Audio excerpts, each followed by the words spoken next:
was going to come in costume and follow Professor Cave's lead, but Lady Gaga was a little over the top, so I wasn't going to submit you to that. But so I'm a winter squash, okay? So all right. So let's see. We have a problem set due, our last one of the semester, and we'll have our review session today after class.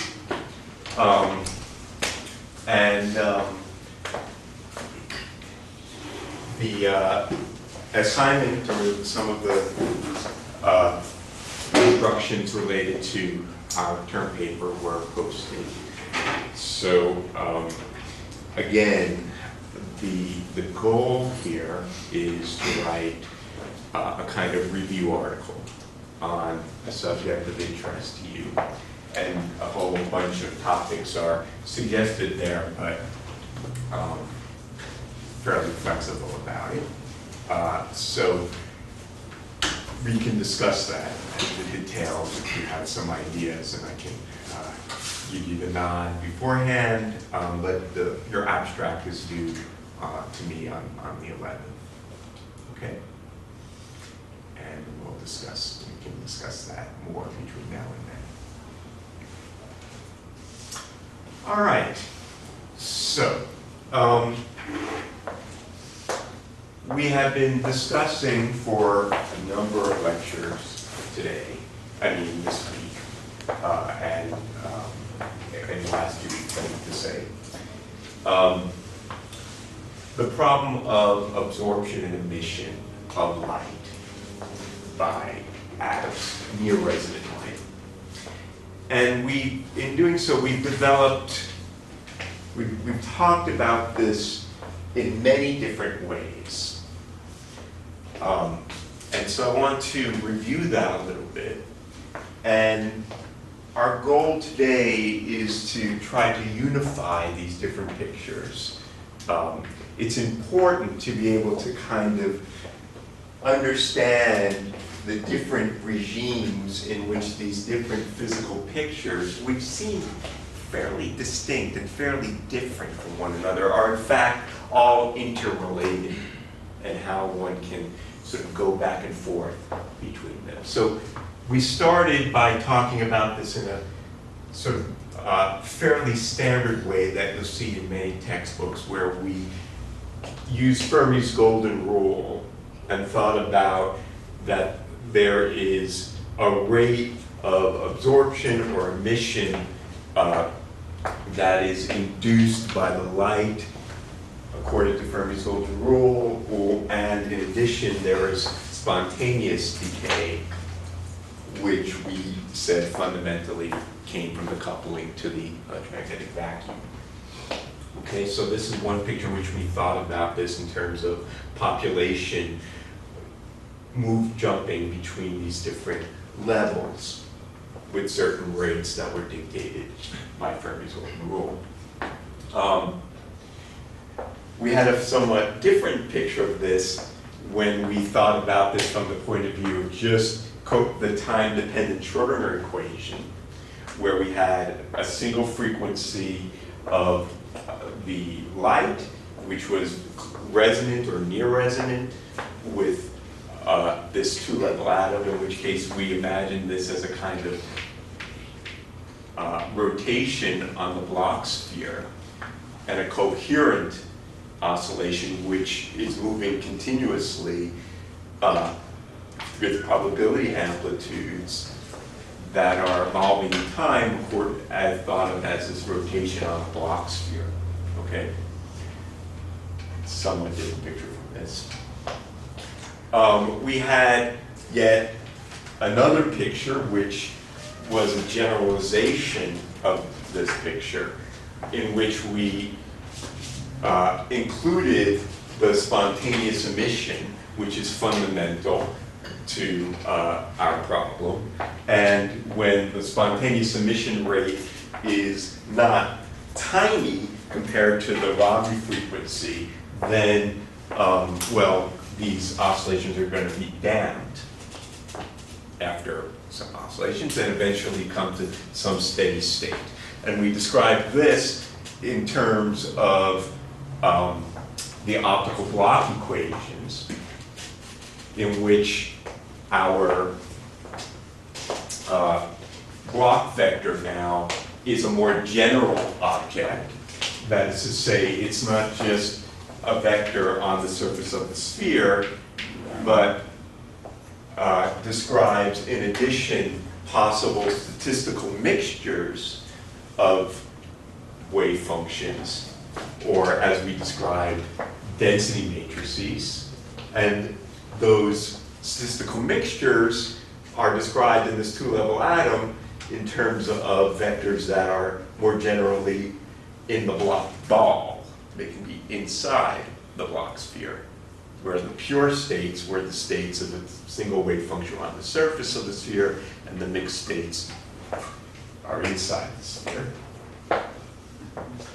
And yet we had another picture of absorption and emission, thinking about this classically, where we thought about there is a dipole induced, if I thought about this as a charge, the electron bound to the core, and that electron is being driven by a force that is oscillating at frequency omega sub L, which induces an oscillating dipole. And that oscillating dipole then absorbs and emits electromagnetic radiation. Okay? So let's talk about this a little bit more. Let's remind ourselves about this problem and how that then is interrelated to these other pictures of what's going on. And this is a problem that you're studying right now in your homework as well. So let's just review a little bit of that.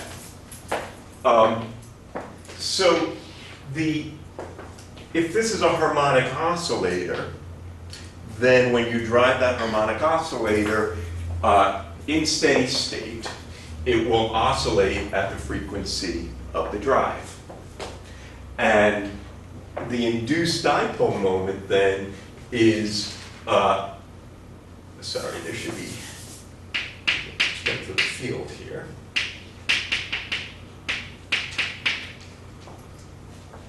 The induced dipole moment is proportional to the applied field by the polarizability.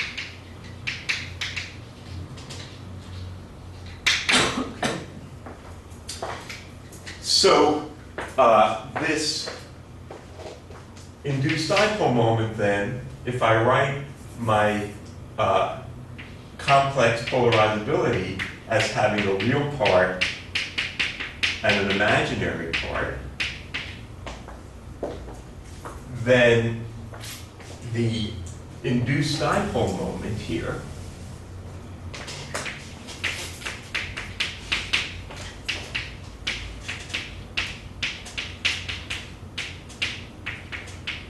has a part that oscillates in phase with the drive and a part that oscillates in quadrature, 90 degrees out of phase with the drive.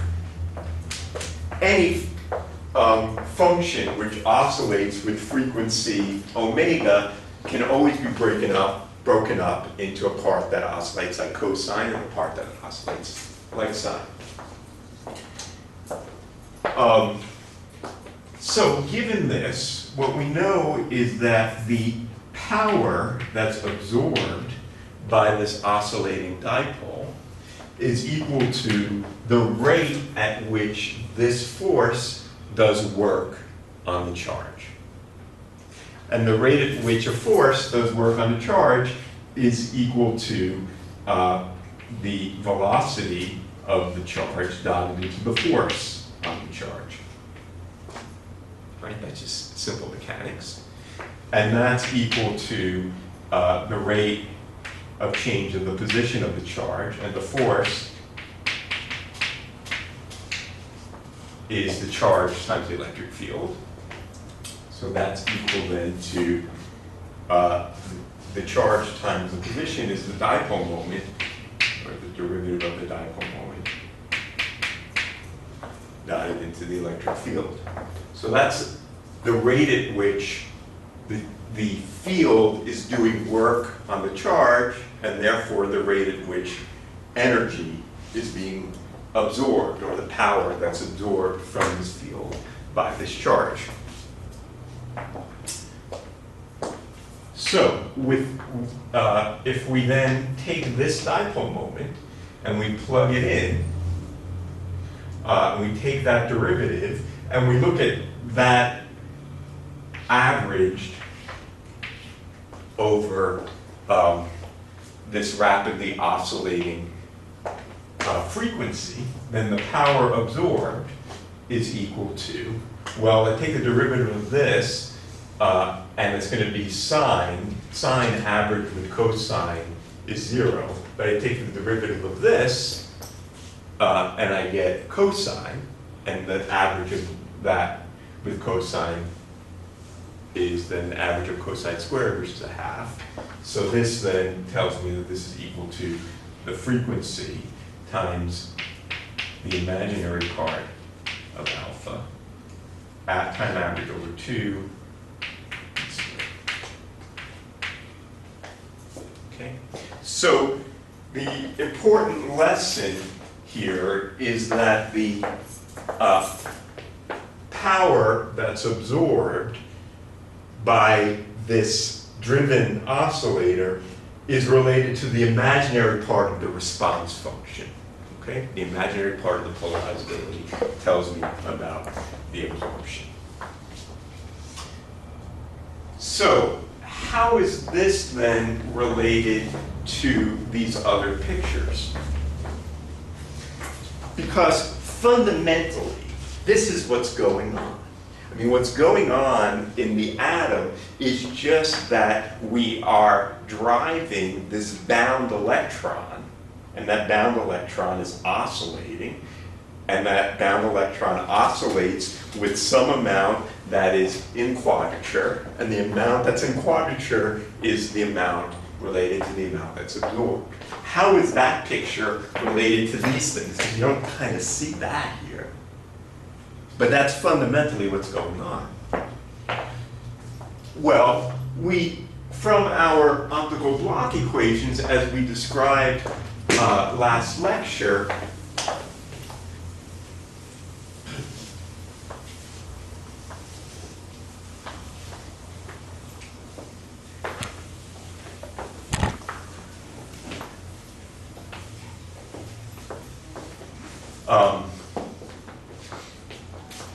we know what there is an induced dipole moment. The dipole moment that's induced depends on the state of the atom that is being driven by the light. So the induced dipole moment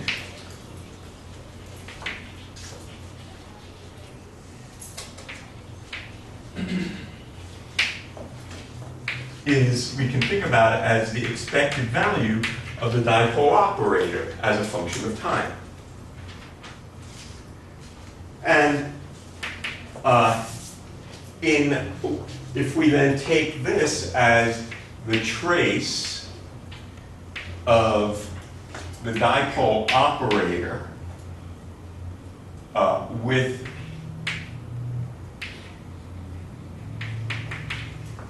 the state of the system written in terms of the density matrix as a function of time, then what we found that with all the rotating frames and all of that, what we find is that this is equal to the real part of the dipole matrix element between the ground and excited states. So this is just equal to, when I write DEG, that's what I mean, times the matrix element rho EG, e to the minus I, and this is in the rotating frame.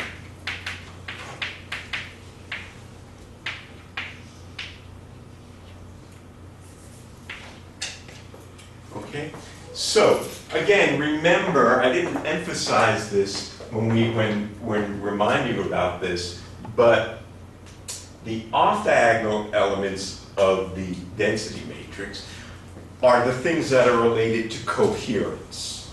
They are the objects that are related to the existence of superposition of ground and excited state.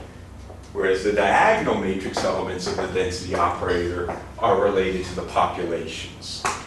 And the dipole is related to coherence, right? Because neither the ground state nor the excited state has a dipole moment. You only have a dipole moment when you create a superposition of the ground and the excited state. So if we put this into our picture here, this is the real part of G, and this is U minus IV e to the minus I. Okay, now our dipole matrix element itself is a real object, so this is equal to DEG times U cos omega t minus V sine omega laser t or light. So what we see here is what we discussed last time, is that the U and V components of the Bloch vector are related to the components that are oscillating in phase and in quadrature with the drive. And we just said that the part that is related to what goes in quadrature is related to how much power is absorbed by our oscillating dipole. So what does this mean for the two-level atom? Well, we can express this. Let's plug in. Let's look at the steady state.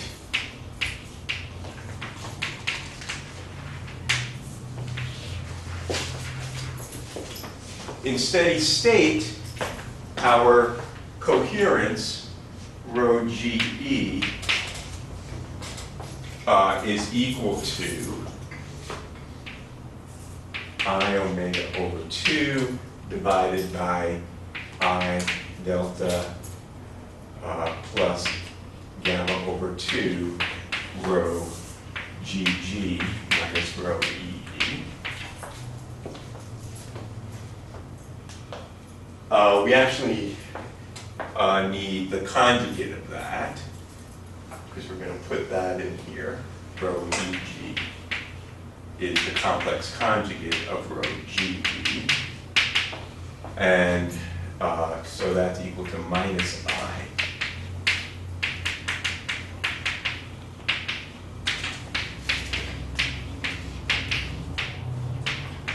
Which is equal to, if I multiply top and bottom here by I get, oh, drat. There's a sign here somewhere that's screwed up. Oh, I see where it's screwed up. I see. That's correct. So this is when I'll write this as, so recognize it.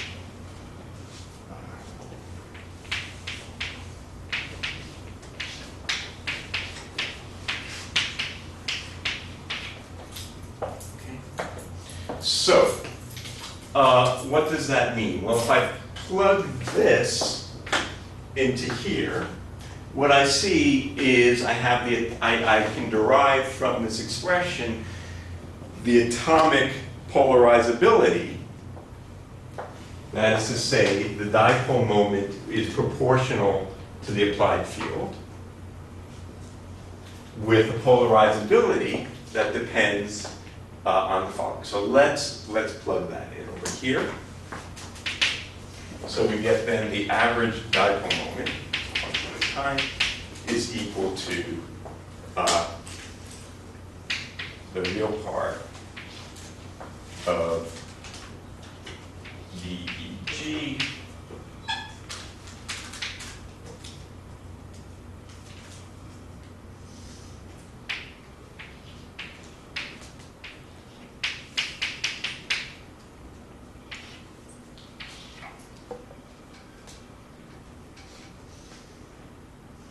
actually, I do know that I'm missing a factor of 2 here. Yeah, that's right. Just look for below, I think, when you plugged in rho EG. Yeah, that's U plus IV, right? Because this has a factor of 2. Yeah, this is correct. Right, over minus H bar delta plus I gamma over 2 rho GG minus rho E.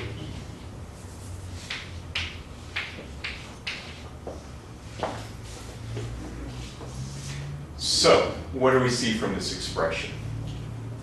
Well, let's look at the case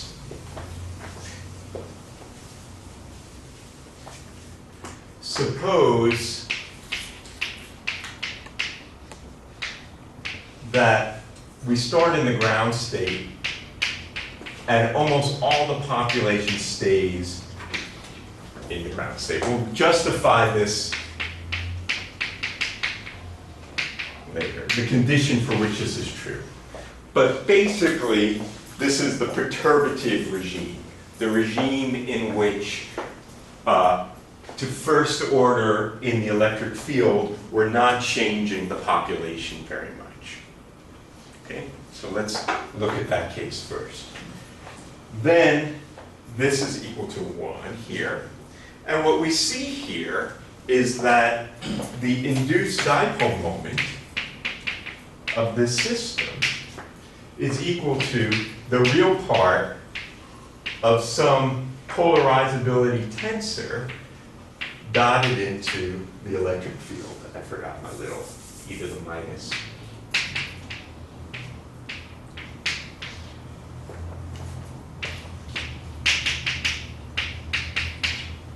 Where the polarizability tensor is written there.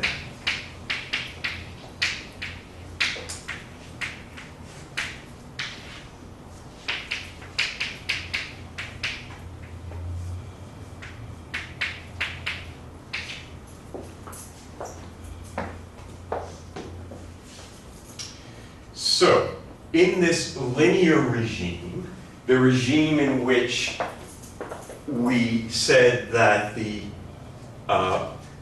most of the population stayed in the ground state, we derive an expression for the atomic polarizability.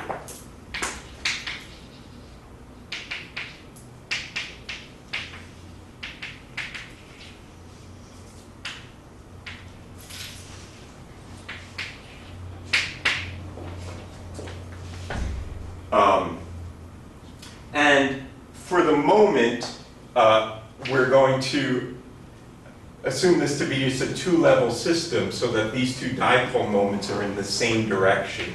For our 2-level atom, then we don't have all the craziness of the tensor polarizability that you're having so much fun with in your homework right now. And I know the fun you're having.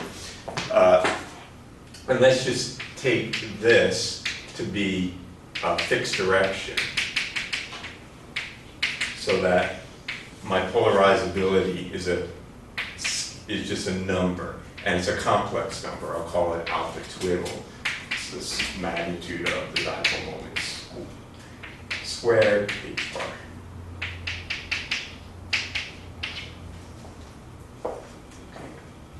So, with this expression, we have for our 2-level atom in this linear regime, in the regime where we're not taking much population out of the ground state, we see the imaginary part of the polarizability is equal to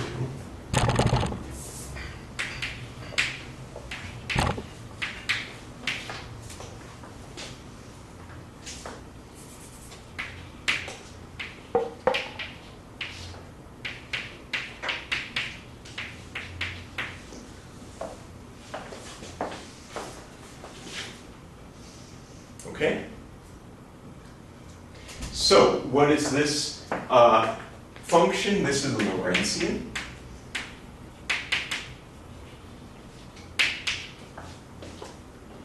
It's a curve that you're familiar with. It has algebraic tails that fall off like 1 over delta squared. And it has a full width at half maximum of gamma.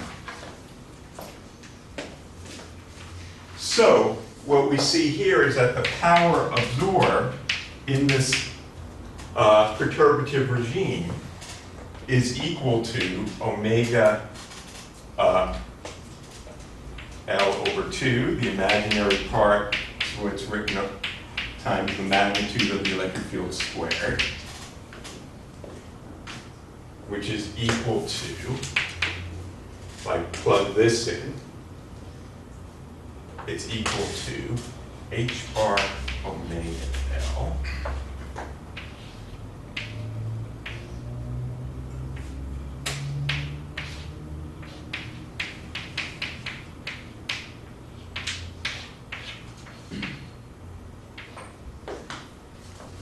where I have used the definition of the Rabi frequency in terms of the interaction between the dipole moment and the electric field.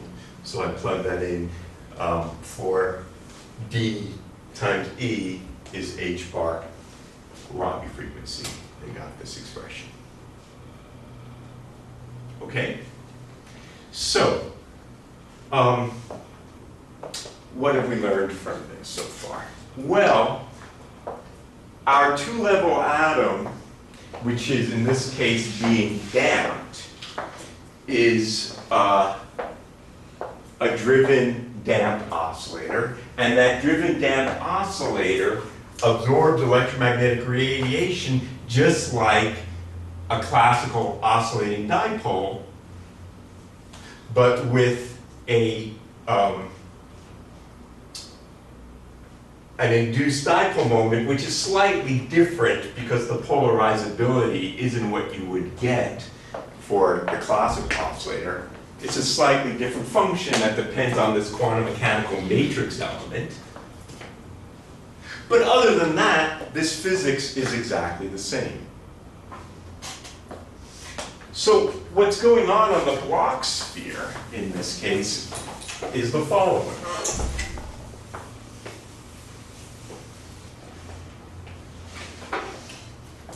Let's think back for a moment when we have this picture on the Bloch sphere.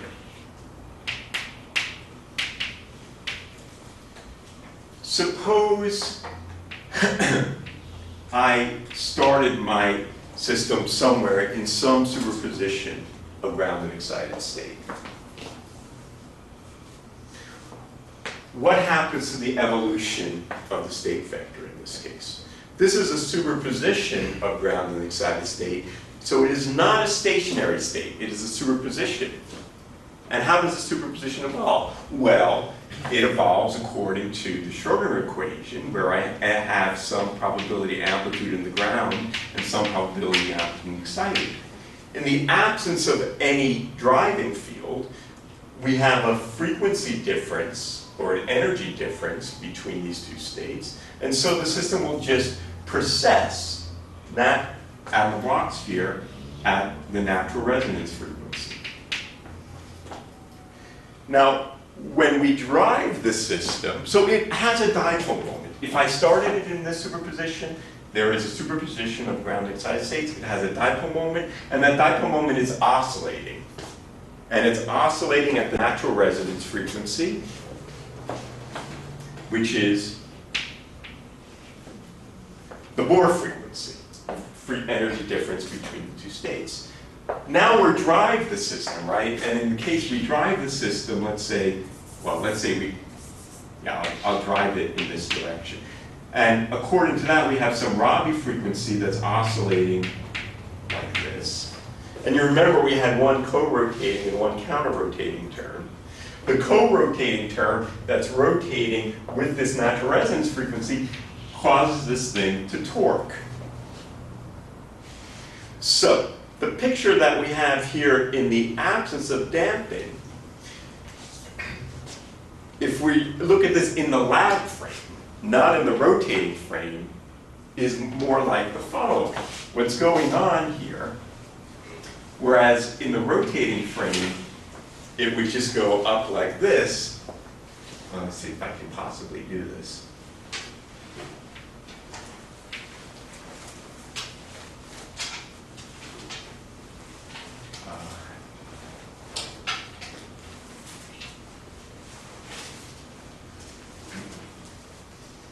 Oh boy, I can't think about this perspective, so I'm going to draw the picture where the torque is out of the board.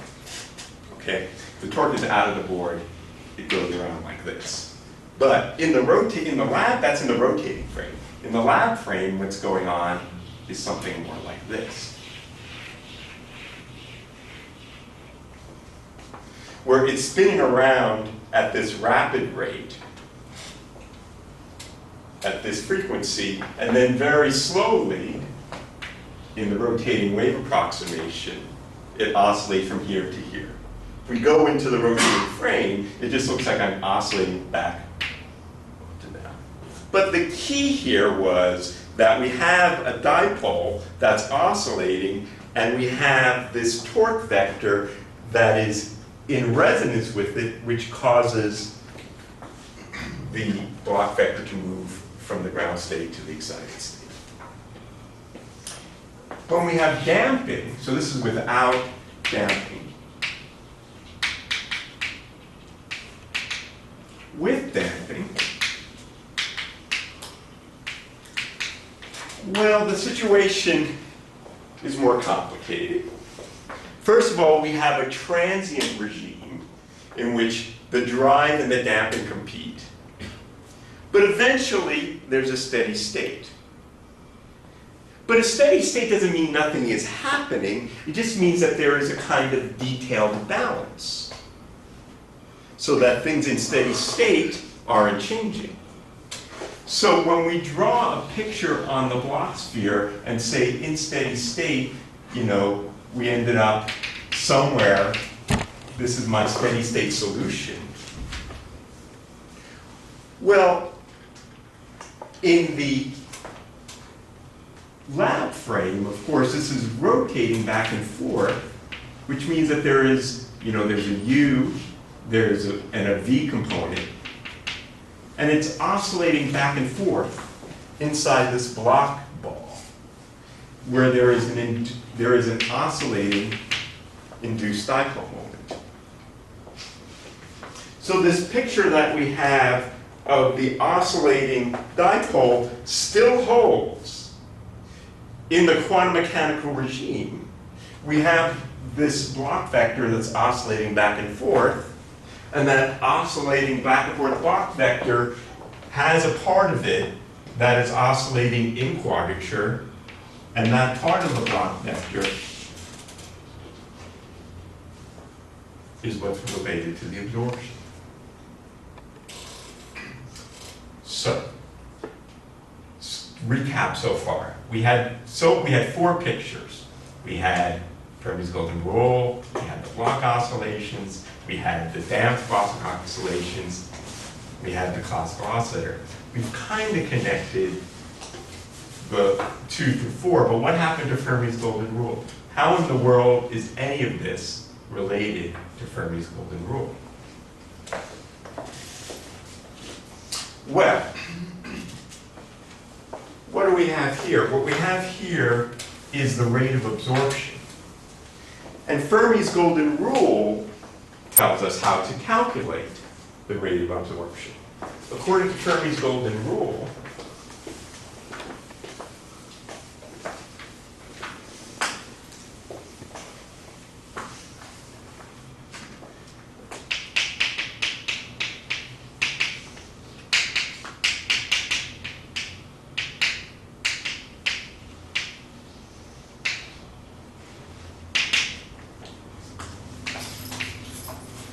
the absorbed power is equal to the rate of absorption, which we called W, times an energy of h bar omega per photon.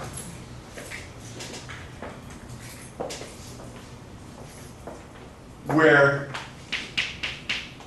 the rate of absorption, according to Fermi's golden rule, was given by 2 pi over h bar. The transition matrix element of the positive frequency component times a density of states. In this case, the density of states is related to the fact that we have a finite line width of the absorption. When we discussed Fermi's golden rule earlier, a few weeks ago, we talked about this in the context of a spectral band of radiations. We thought about it as a lamp or as thermal light coming from the sun. And we said there was a spectrum of frequencies like Bloch boundary radiation. But that's not what we're talking about here. Here we're talking about a laser. So for all intents and purposes, we're going to take that laser to be extremely well stabilized, to have negligible line width. But there's still a line width, and as we discussed in the relation to the time energy uncertainty principle,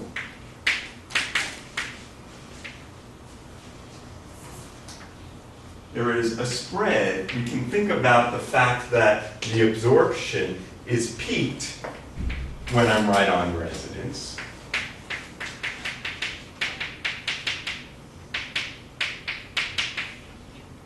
But it's not zero when I'm off resonance. It falls off. So I can interpret that as saying that there is a spread of final energy states. That spread of final energy states is due to lifetime broadening. So what is that density of states? Well, the density of states is this Lorentzian properly normalized. So what is that? Well, so the density of states here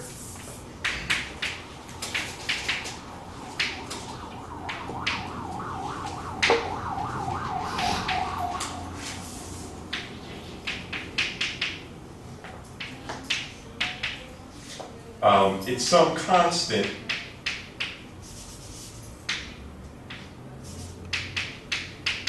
times the Lorentzian. Remember, delta here is defined as the difference between the applied frequency and the Bloch frequency. So with everything else fixed, it's a function of the excited state energy. And to find this normalization constant, C, we need it to be the case that if we integrate over all energies, that this is 1. Okay? And that constant turns out to be, when you do that, in order to normalize it, that constant is the line width divided by Planck's constant.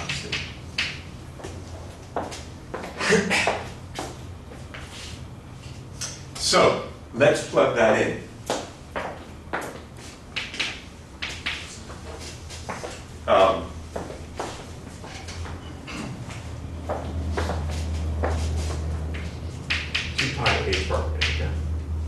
What is h int? Remember here that h int was equal to minus d dot e, which in the rotating wave approximation we said was minus h bar omega over 2, the raising operator plus Hermitian conjugate. So this is the operator that takes me from spin down or ground state to spin up. So I plug that in over here.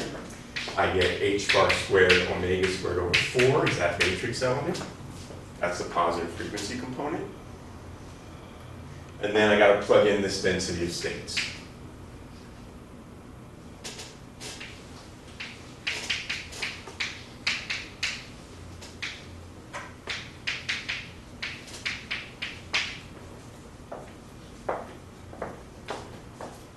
And so what do I get? I get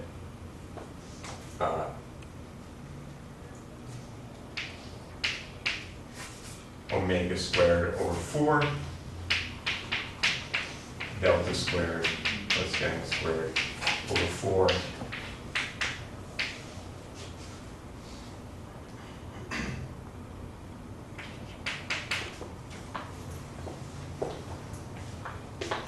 and when I multiply that by h bar omega, I get exactly what we got from the classical picture. The classical picture of the oscillating dipole with an imaginary part is exactly what you get from Fermi's golden rule.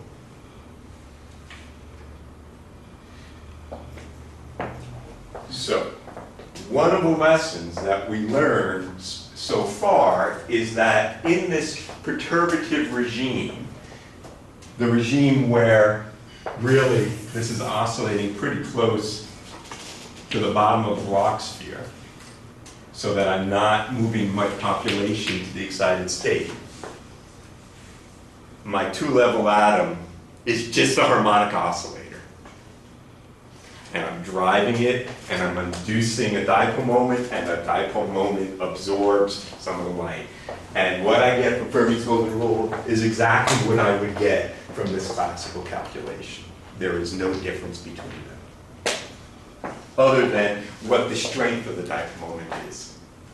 And that strength of the dipole moment is related to what I would get classically by just the oscillator strength. So if I just put a fudge factor in front of my classical dipole as the oscillator strength, I'll get exactly this. All right.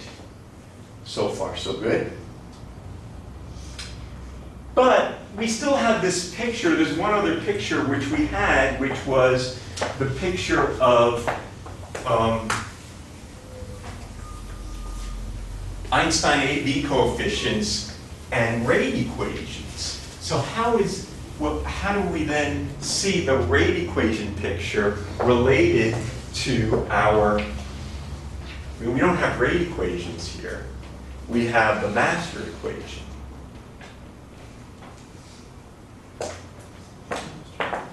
Well, the master equation tells us about the coupling between population and coherence. Coherence and population.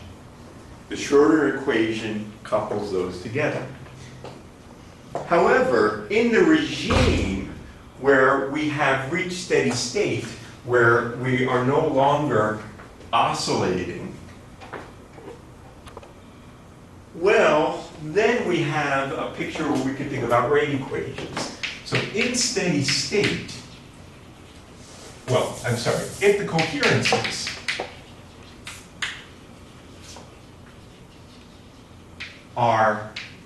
have reached steady state,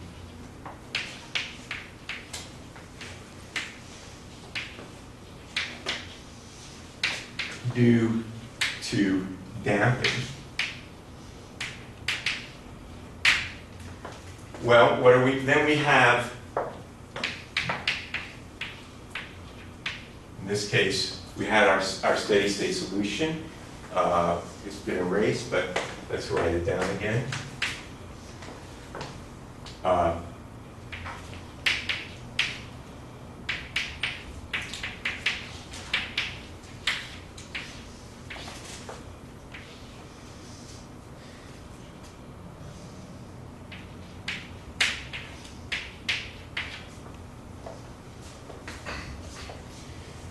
So let's take this equation and plug it back in to find out how is the population balanced in steady state.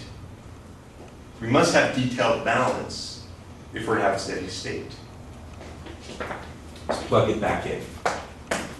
So in the regime where, that is to say, for times long enough that the transients have died away and the oscillator is oscillating in steady state, then what happens to the populations? That populations is not a classical picture, that's a quantum situation of probability in the ground state or the excited state. What do we get?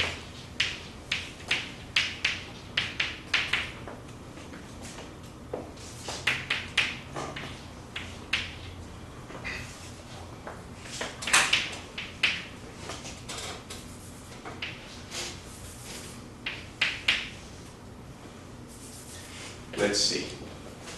This is equal to this minus this complex conjugate is the imaginary part times 2i. So we get minus omega, the imaginary part of rho g, which is equal to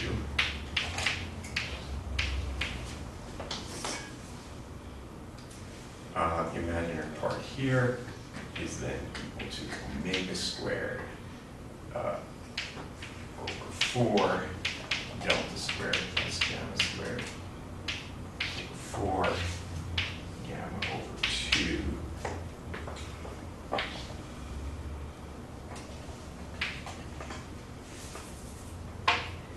rho minus rho.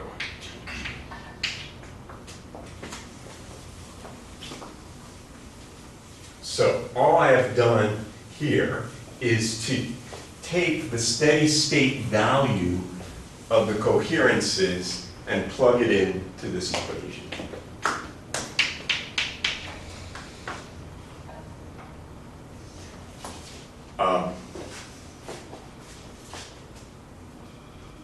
Excuse me, over here there shouldn't be the pi cancel, pardon me.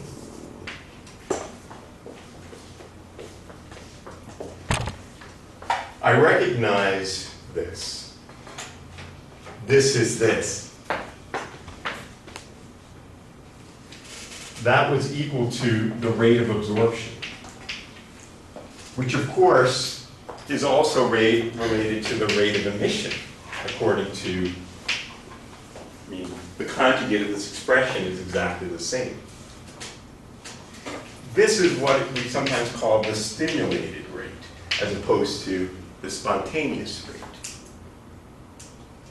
So let's re-express this now. Let me call the number of atoms in the excited state this population. The number of atoms in the ground state is rho gg, which in my two-level atom is 1 minus the number in the excited state, or the fraction. So I have the following expression. The rate of change of the number of atoms in the excited state is equal to minus gamma plus gamma spin excited state plus gamma spin number in the ground state. And the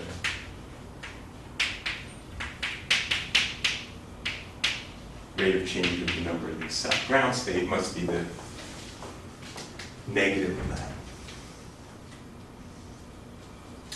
So, what we learned from looking at these expressions is the following. In this regime where the damping has caused the coherence to decay and reach steady state, we have a picture of detailed balance in which we have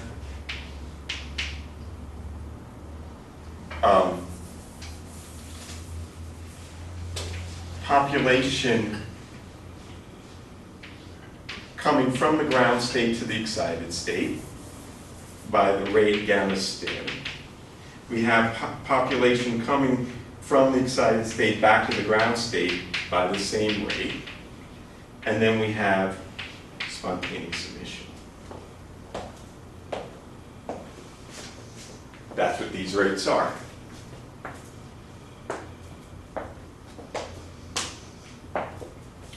So, the moral of this story here is that this Fermi golden rule picture only makes sense when all the coherences have been damped to their steady state value. It does not account for the coherent transient behavior. Implicitly, in the whole density of states arguments that go on, which you remember the way you derive Fermi's golden rule is somewhat convoluted, or at least I think so. You talk about it as a short time perturbation theory, and then you talk about it as a long time limit where the sinc function becomes a delta function. So how the heck was it short time and long time at the same time? Well, it's because it's short compared to the time that you might get strong Rabi flopping, but long compared to the time at which transients have died down. Once the transients have died down, then you get a picture that is equivalent to populations being transferred between ground and excited states with rates that are derivable according to Fermi's golden rule. That does not mean that when the transients are died down that the coherents are zero. The coherences are not zero. This is how big they are. And those coherences can be thought about as the whole story, because we just said that it was the oscillating dipole that was responsible for the absorption and the emission. Does anybody have any questions so far about any of this? Yes, about the off-diagonal elements of Yes. the density matrix. How's this to interpret? Because I mean, when we're rho GE means it's neither in E or in G, right? Correct. I don't understand. Someone in the last lectures, you have the same as up here, like mg is rho GG, but then not is 1 minus ne, but is 0. So the total probability would not be 1. And that's what I somehow don't understand what these terms are doing. So we have, in order to describe the state of the atom, we need to describe two kinds of things. The probability to be in the different states. Those are the diagonal elements. And the total probability is 1. That's what this expression says. However, just because I have probability to be in those states doesn't mean that I'm not in a superposition. I'm not in a perfect superposition. This is the complication of the statistical mixture and the thing that's a little bit hard to wrap your brain around if you haven't studied this for a while, this notion of the density matrix. But the key point of this is that the atom has some amount of superposition. Even while it's doing this, there is some amount of superposition of ground and excited state. That amount of superposition is characterized by these off-diagonal matrix elements. And that amount of superposition is not 0. It's related, I mean, it's a complex number, so it has a real and imaginary part, which have to do with the in-phase and in-quadrature parts of the oscillation. But there is a superposition. So while the atom is moving from ground to excited state, a way to think about that is that you're inducing an oscillating dipole. You're pulling the bound charge away from the nucleus.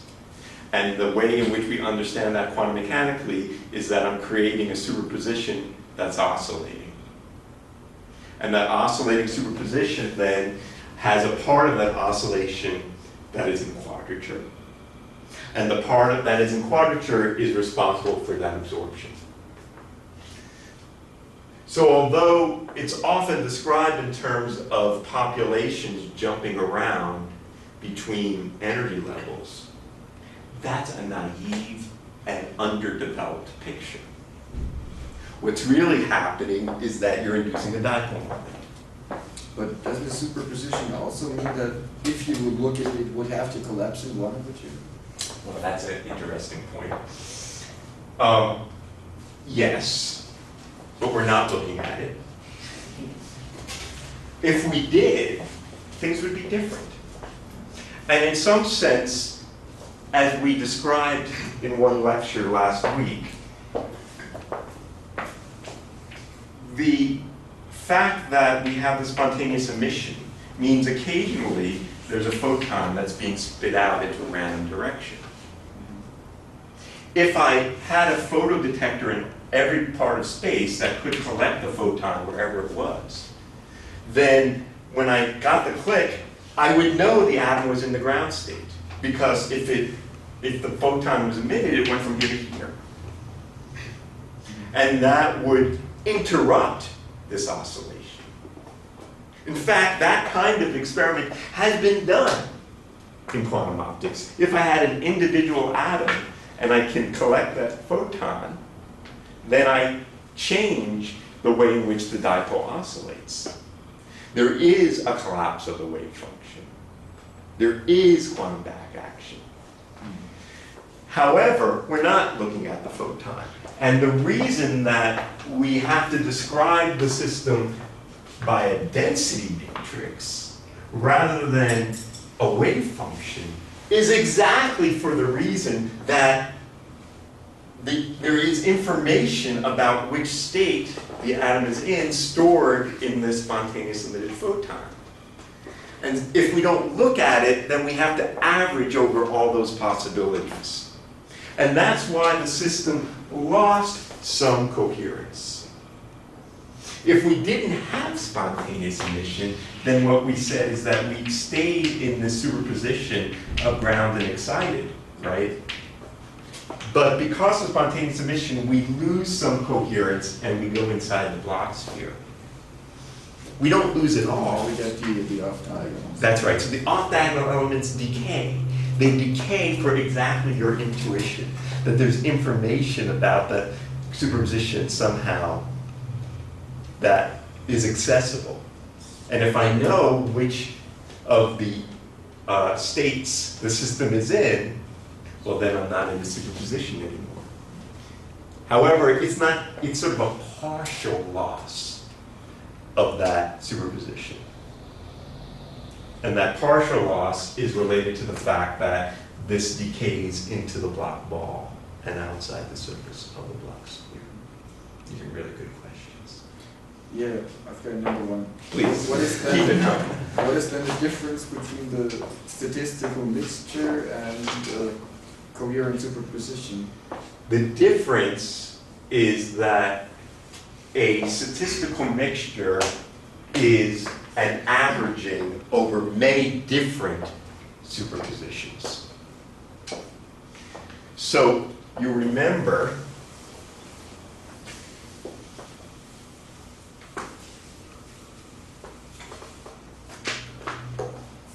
that if I have a single wave function, then the density matrix or the density operator can be written as that outer product. In which case, the off-diagonal element here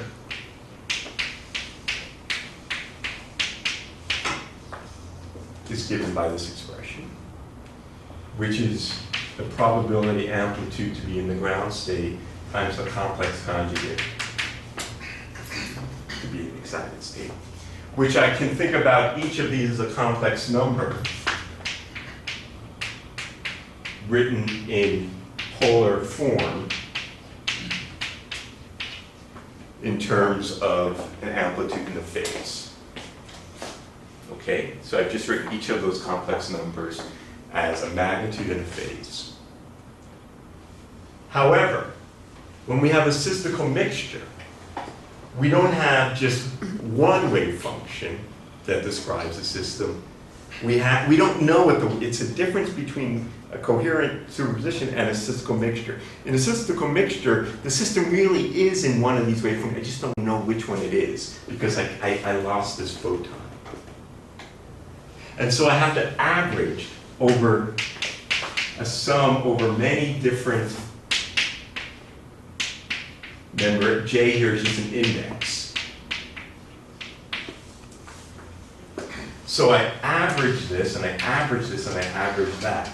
And just make a CE out of one of the CGs. Oh, I'm sorry, one should be an E, pardon me. The point of this averaging is that if my superposition is made up of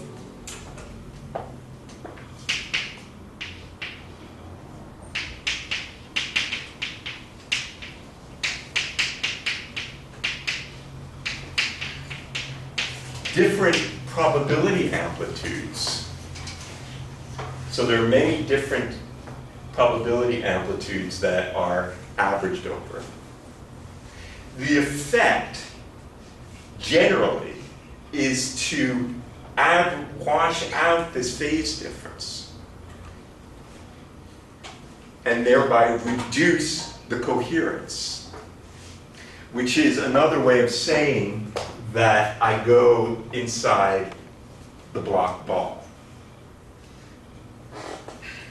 The effect of the statistical mixture is to reduce the amount of coherence, typically. It doesn't mean it takes it to zero. If we didn't drive the system, actually it would decay to zero. If I started my atom in a superposition of ground and excited state, eventually it would just decay to the ground state. In between, it would become it would just lose its coherence. But the point is that I'm driving the system with a well-defined oscillation. That driving wants to create coherence. The spontaneous emission wants to decay the coherence. And in steady state, they reach some balance. And that balance is given here.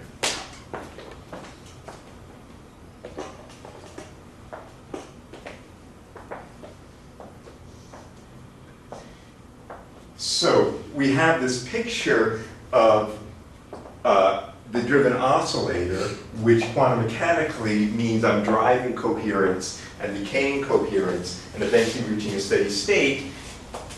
That can be seen in terms of what happens to the populations in terms of these rate equations.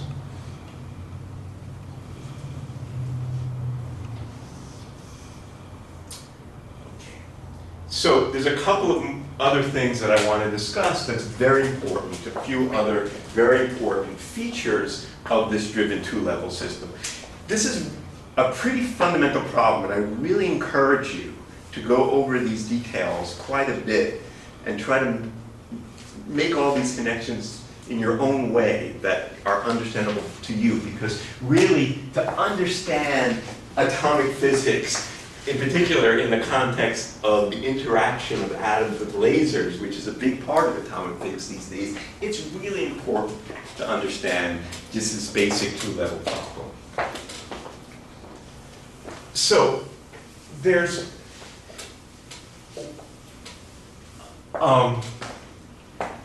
one other aspect of this that I wanted to discuss, and that's the notion of photon scattering.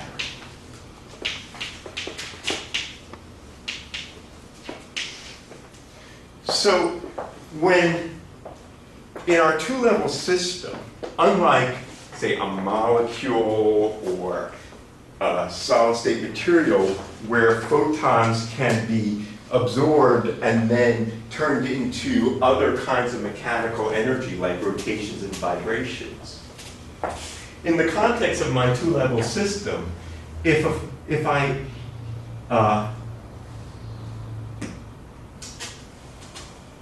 I guess there was one piece I didn't describe before, but let me finish my sentence here, and then there's a piece I left out.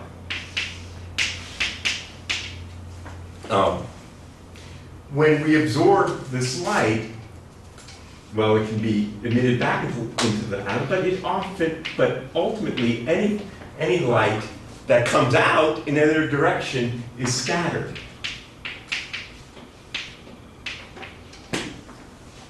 That is to say, any energy that goes in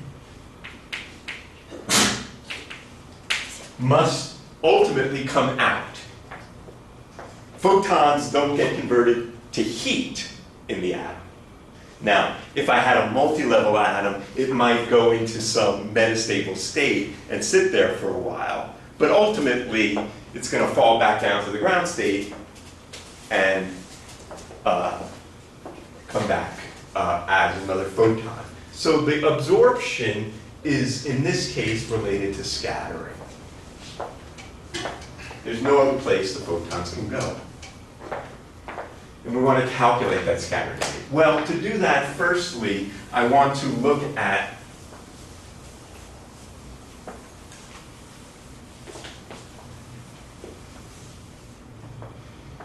let's look at these population rate equations again. This is the part I left out in a little bit more detail.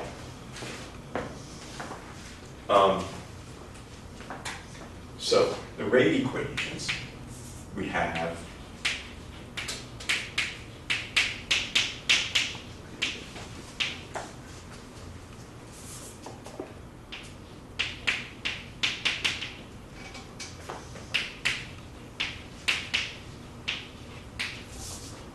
that's just rewriting this equation. Okay? So now let's plug, we know in this case the number in the ground state is equal to 1 minus number in the excited state. So we can rewrite this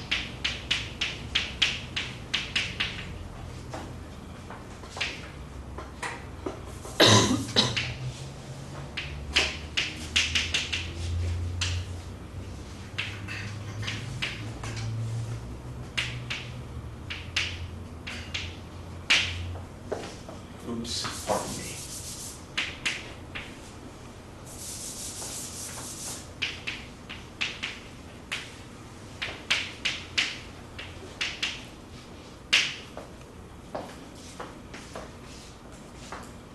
So, once we have reached in steady state, then the population is no longer changing. We can solve for the steady state population in the excited state. That is equal to the ratio of the stimulated rate to the spontaneous plus 2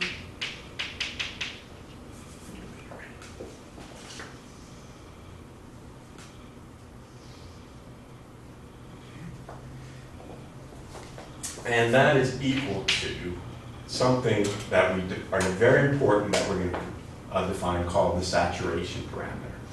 This is defined as S over 2, 1 plus S.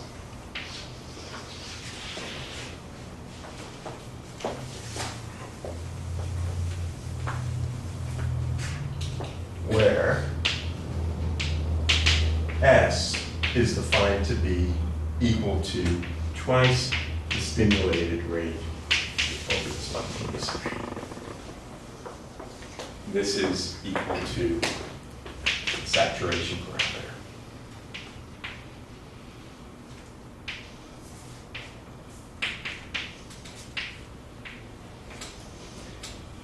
And if we plug in what that stimulated rate was, we get that this is equal to the Rabi frequency squared over 2 times delta squared plus gamma squared over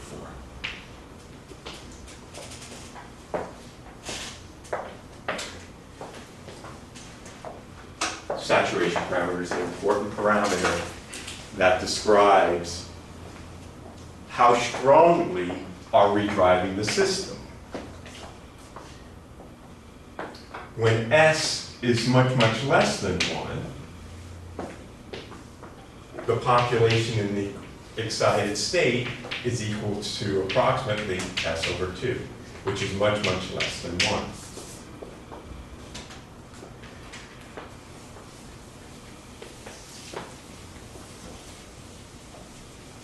In fact,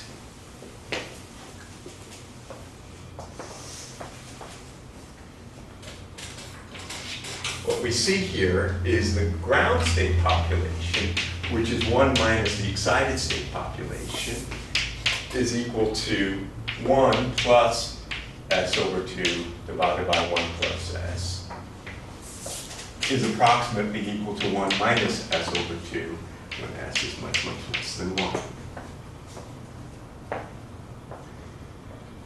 So, an important takeaway from this is the question, how much intensity do I need to apply to the atom in order to drive a lot of population out of the ground state and into the excited state in steady state? Well, I need enough intensity such that S is big compared to 1. How is this related to intensity? Remember that the Rabi frequency is proportional to the electric field. So the Rabi frequency squared is proportional to the intensity. So the saturation parameter is proportional to the intensity. The saturation parameter is a dimensionless parameter, as all good parameters in physics should be, because they are ratios of things that are important. The absolute scale doesn't matter. So there is some characteristic intensity associated with the atom such that this thing is a ratio between the applied intensity and the characteristic intensity. Let's look at that more carefully. So on resonance,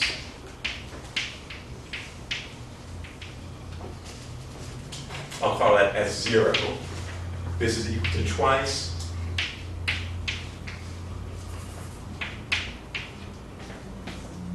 the Rabi frequency squared over gamma squared.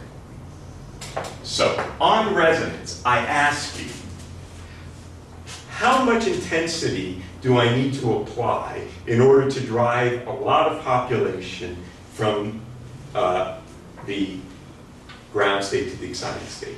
I need enough intensity such that this is big compared to 1. So when the Rabi frequency is much, much less than gamma over root 2, then the resonant saturation parameter is much, much less than 1. That is the linear regime. In fact, off resonance just means this. Remember, we talked about our atom looking like a linearly responding harmonic oscillator. When was that a good approximation? I said I would come back and justify that. Well, here's the justification. If I'm applying enough a weak intensity so that the saturation parameter is small, well, then I don't excite much out of the ground state. The ground state population is approximately 1. It's only when I start making this saturation parameter big compared to 1 that I start getting a lot of population in the excited state and start removing population from the ground state. I should have mentioned here, before I get to the question on the saturation intensity, when S goes to infinity, that means I have a huge amount of intensity. What is the excited state population in steady state? What's the limit of that when S goes to infinity?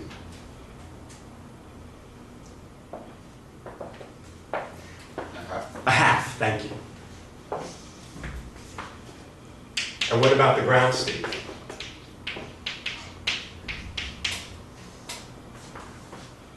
When S is huge compared to 1.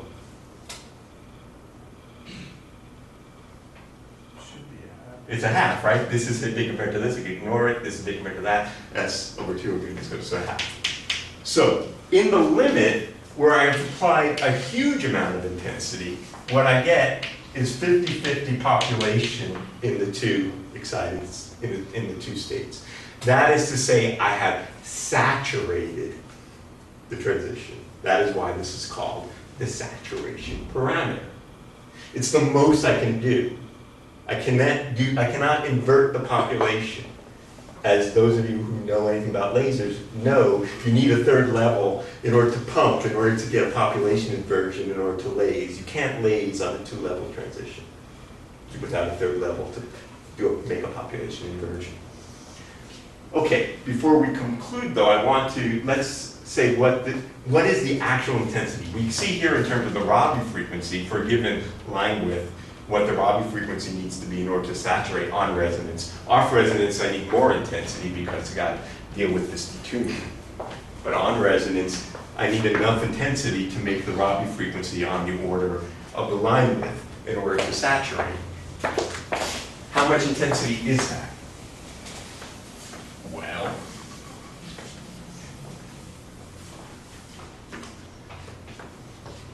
S0 is equal to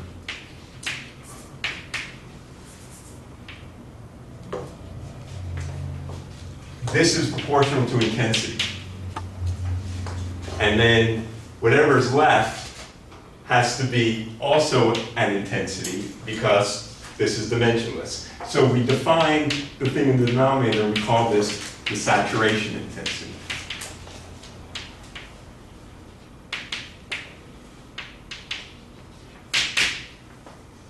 The saturation intensity is a characteristic of the atom.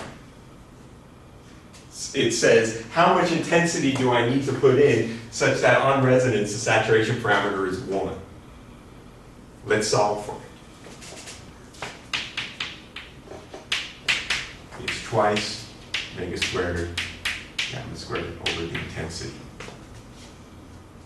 which is equal to twice the dipole matrix element squared, electric field squared, h bar squared, gamma squared I. Plugging in for omega as d dot e over h bar. Okay? So now we got to relate the intensity to the electric field, and in my favorite units, not your favorites, but TS, that's the intensity. So that means the electric field, and plugging in here, we get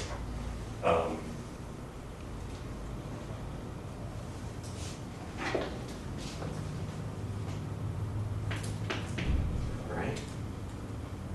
Did I do this backwards? Yeah, it's upside down, isn't it? Sorry. Excuse me. I didn't solve for this properly.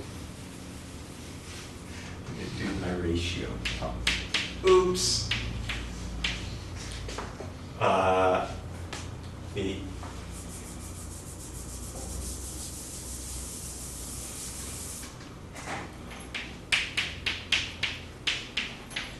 Everything is 1 over.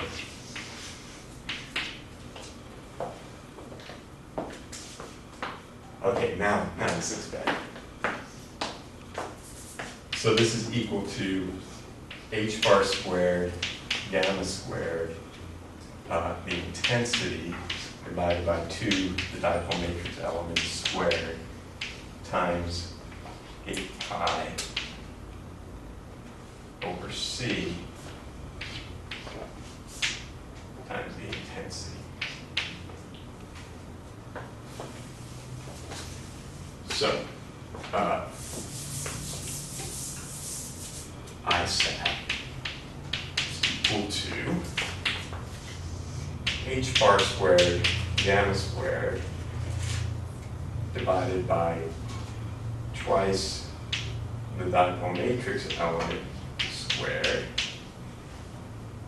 There's a 16 pi, and then there's a speed of light up front on top.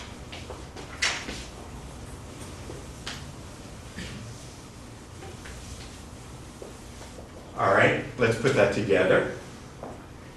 Remember, the Einstein A coefficient was equal to 4/3 the dipole matrix element squared times omega over c cubed divided by h bar.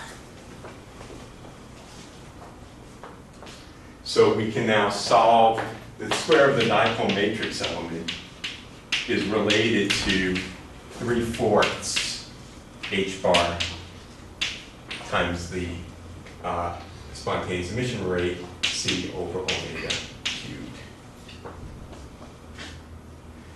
So this is then equal to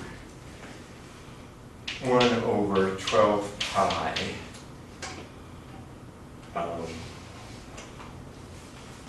omega cubed over c squared h bar omega.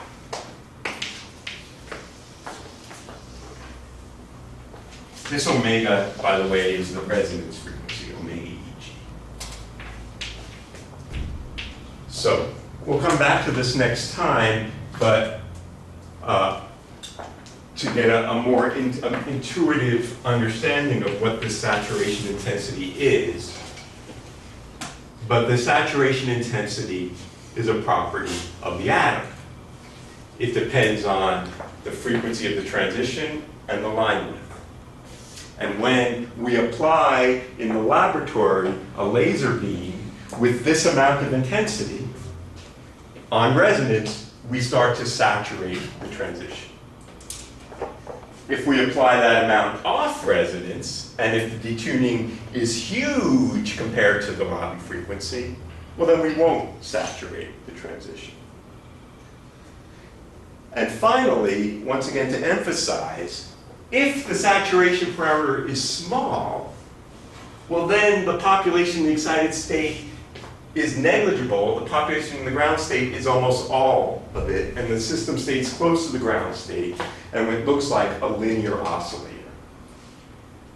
When we start to saturate, our atom no longer looks like a linear oscillator, it's a nonlinear oscillator, whose induced dipole moment doesn't just depend on the frequency, but also depends on the amplitude. So the atom is a nonlinear responder. But if the saturation parameter is small, then it's a linear response. And we can think about our atom just like harmonic oscillators. Beyond that, we need to think about saturation, and we'll finish that up next time. All right, folks. We will complete this next time. We'll take a little break and we'll have our review session in 1191.